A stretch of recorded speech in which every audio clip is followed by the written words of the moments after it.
speaking their minds.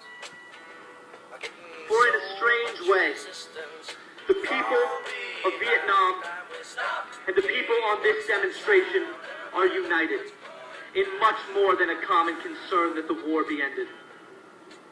In both countries, there are people struggling to build a movement that has the power to change their condition. And the system that frustrates this movement is the same. All our lives, all our destinies, all of our very hopes to live depend on our ability to change that system.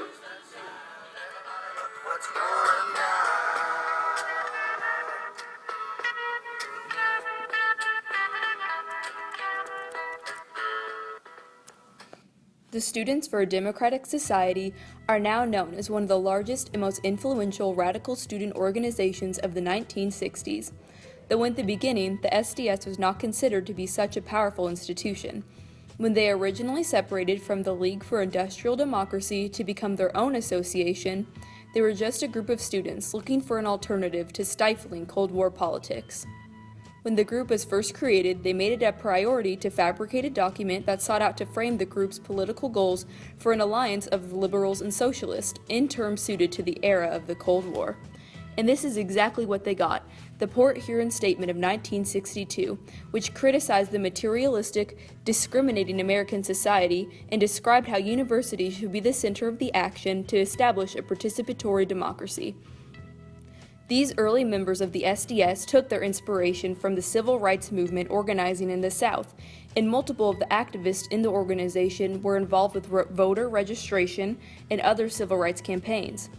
Inspired by the civil rights movement, SDS's all-purpose liberalism helped them expand across campuses around the country, and by 1966, the SDS had become focused nationally on anti-war efforts.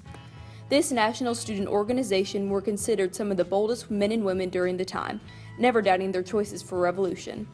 The Students for a Democratic Society encountered the drastic objections of people who disagreed with their opinions and exchanged their passions of anti-war campaigns regarding the Vietnam War. The outspoken opinions of the SDS members were very controversial.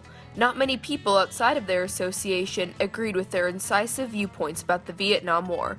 Despite this, these small but outspoken people made sure their voices were to be heard.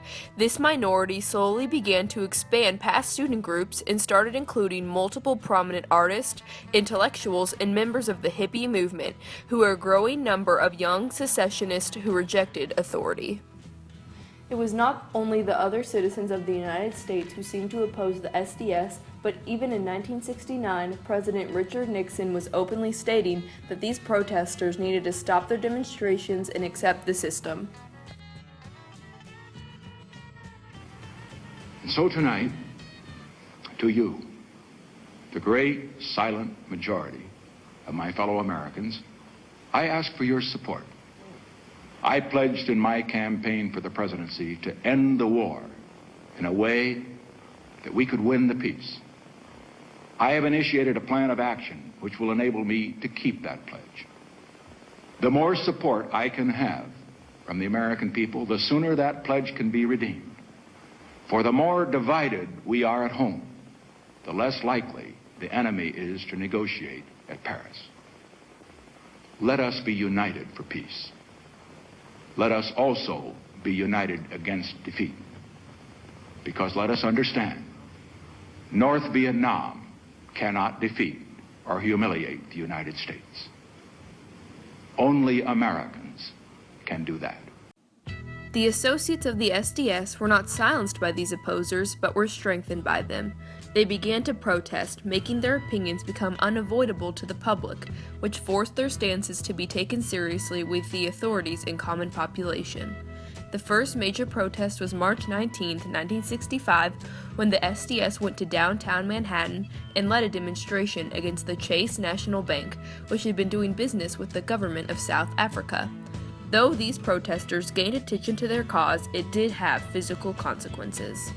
One of the largest SDS protests was the Madison Strike Riot, or also known as the Dow Riot, on October 18, 1967. This particular protest was a peaceful student sit-in against the makers of napalm. Napalm, nicknamed liquid fire, was used extensively by the U.S. forces against guerrillas and civilians in Vietnam and were recruited to be kept at the Madison campus. The university's chancellor called the police to disperse the protest. This prompted a police assault where tear gas was used on over 3,000 students.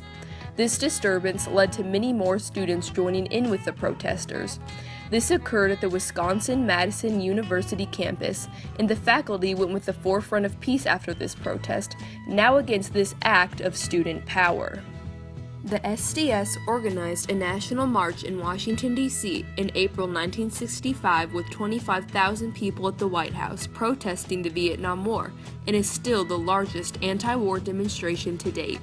The SDS teamed with the Student Nonviolent Coordinating Committee and had expected to have around 2,000 people to show up, but ended up with a whopping 25,000 people attending. After this occurrence, the SDS president of the time, Paul Potter, gave the speech of the day. The event was heavily publicized by the media and led to another increase in SDS membership. The people joining the group were especially related to issues about the war, such as drafting the students. One of the last significant protests that the SDS was involved in was at the strike in the University of Washington. This May of 1970 was a part of a national week of student protest, organized in reaction to the addition of Cambodia in the Vietnam War, which ultimately killed multiple student protesters at Kent State University and reconstituted the university as a center for organizing against the war in Southeast Asia. After this occurrence at Kent State, student activists called for a strike on May 4th, and just the next day, 6,000 students attended the strike, marching off campus and charging onto the freeways, which blocked traffic for hours as the students marched downtown. This strike was drawn out for the next 2 weeks, with multiple other freeway marches and some window-smashing demonstrations. The campus, the University District, Capitol Hill, and parts of downtown Seattle felt the effects of this extraordinary mobilization. The Students for a Democratic Society have been well known for their continuous fight the power mentality. They work towards universities being the center of the action in establishing a participatory democracy. Although not everybody agreed with their views to protest the Vietnam War, they refused to be stopped. They led protests in spite of what others said and were revolutionists for societal change. Young people speaking their minds are getting so much resistance from behind. Time we stop. Hey, what's that sound?